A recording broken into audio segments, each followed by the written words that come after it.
Balkan vilayetinin migrasiya daralarında barlyglar geçirilýär. Bu barada maglumat berýän Azatlyk radiosynyň habarçylary we çeşmeleri barlyglary Aşgabatdan baran prokuratura işgärleriniň geçirýändigini aýdýarlar.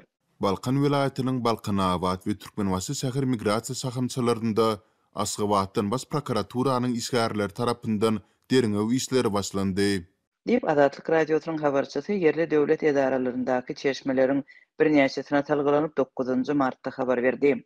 Prokuraturaның migrasiya gulluklarını näme esasda derňeýänligini we nähili problemalaryň üstüne açmagy tinançýanlygyny resmi taýdan anyklap bolmady. Habarçymyz yerli çeşmelere talgylanyp, barlyklaryň soňky aýyň dowamında biometrik pasport almakdaky kynçylyklar we munyň bilen bagly para hem bürokratik päskelçilikler barada garaşsyz media çeşmelerinde şol sanda Azatlyk radiosunda berilen habarlar bilen baglydygyny aýdýar. Türkmenbaşy we Balkanawat şäherlerindäki barlyklar yerli migrasiya gulluklarının raýatlara biometrik pasport bermegi wagtlaýynça bet edenligi ma'lum boldy. Azatlygyň migrasiya gullugynyň Balkan vilayatyna degişli bölümlerdäki çeşmeleri munyň ýokurdan we dilden berilen tapşyryk bolup bu barada resmi kararyň ýokdugyny ma'lum edipdi. Şonda migrasiya gullugynyň işgäri Azatlyk radiosyna söhbetdeş bolup biometrik pasport almak üçin nowatlary ýeten raýatlara bürokratik päsgelçilikleri döretmek dilden tapşyryldy diýip gurrun berdi.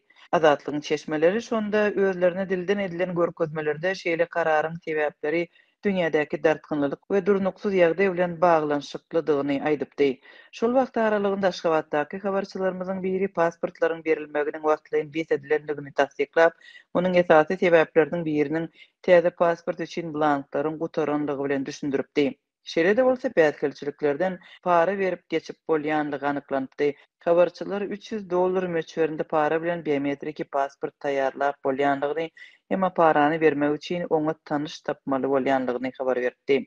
Şu gün migrasiya gullugyndaky barlyklardan yktybarly çeşmeler vilayet migrasiya gulluklarynda pasport taýýarlamak işiniň göne Aşgabada garaşly bolup durýanlygyny, munyň para meselesine de degişlidigine öňki çekýärler.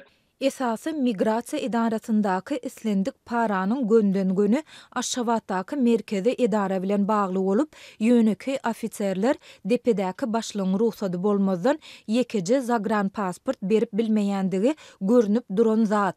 Dip Azatlyk bilen anonim gürleşen çeşme aýdýar. Resmi taýdan tasdiklanmadyk ýa-da ret edilmedik bu ýagdaýlar Türkmenistandan gitmek üçin biometrik pasport almak isleýän raýatlaryň sanynyň köpelen döwründe ýüze çykdy.